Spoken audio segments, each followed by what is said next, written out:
En nombre del Padre, y del Hijo, y del Espíritu Santo. Amén. Aparición de la Virgen María en Fátima, día séptimo. Decíamos ayer que ellos consideraban que ninguno de los tres le contarían a alguien lo que había sucedido, porque ellos creen que no había palabras suficientes para contar esa experiencia que ellos tuvieron. Y sigo leyendo en este día. El plan estaba en movimiento. Consideren en sus corazones por un momento las palabras del ángel. Yo pido perdón por aquellos que no creen, no adoran, no esperan y no te aman. ¿De quiénes estaba hablando él?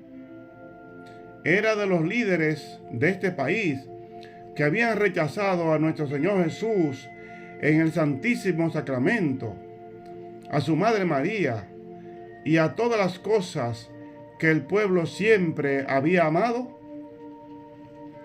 Estaban cambiando a Jesús por algo mejor, y de ser así, ¿por qué?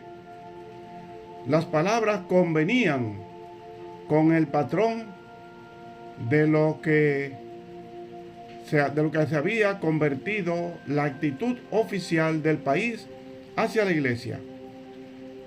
Ellos ciertamente habían dejado de amar a Jesús.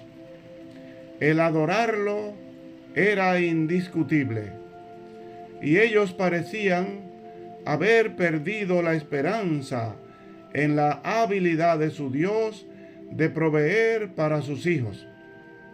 Pero cualquiera cosa que ellos hubieran esperado recibir a cambio de su traición no estaba por llegar. El gobierno de Portugal siguió siendo extremadamente pobre hasta el momento actual. Judas recibió 30 monedas de plata por su traición. Ellos, miserables, ni siquiera recibieron eso. Sigue la reflexión de los autores de este libro. Podría ser que María estaba mirando en el futuro, a ese día fatal de enero de 1973.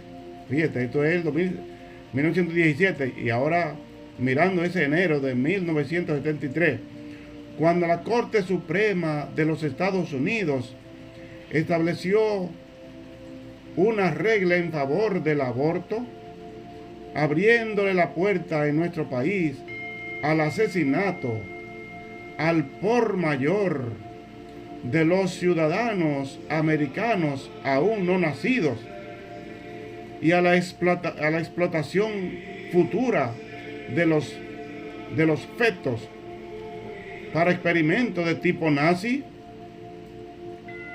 Las atrocidades de los campos de concentración parecen leyendas de hadas en comparación con la matanza y experimentación brutal de ciudadanos aún no nacidos de nuestra sociedad libre, entre comillas.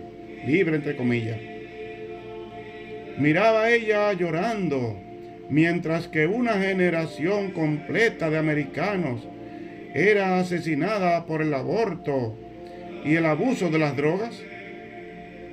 Puede ver ella la década de los años 90 y el cambio del siglo, conforme se sentirá en nuestro país el impacto de la pérdida de esa generación.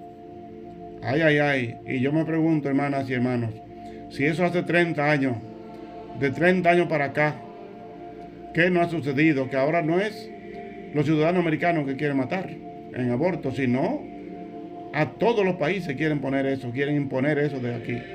Aquí es la Virgen Santísima que no ha ayudado que no se ponga. Hay que seguir pidiendo fuertemente para que aquí tampoco se ponga. Pero el plan es que se ponga.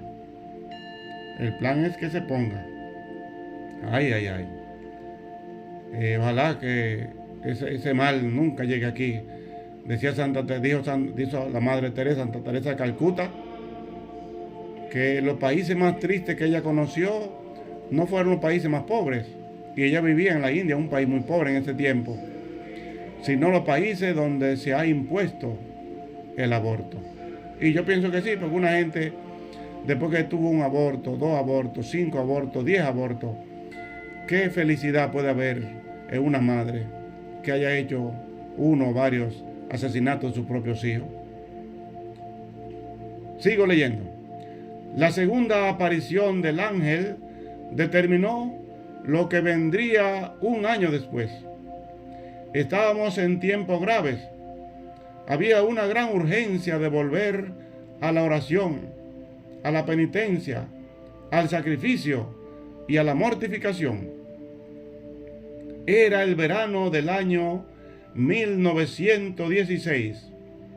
Portugal, y especialmente la Serra, donde vivían los niños, se volvieron intolerablemente cálidos. Los rebaños eran llevados a pastar durante las horas antes del amanecer, mientras todavía había una brisa fresca en el aire. Más tarde, lo mantenían fuera de los rayos calientes del sol, hasta el atardecer, cuando el viento refrescaba otra vez.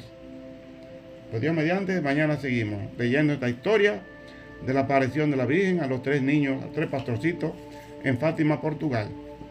Que la bendición de Dios Todopoderoso, Padre, Hijo y Espíritu Santo, descienda sobre cada uno de ustedes y les acompañe siempre. Amén.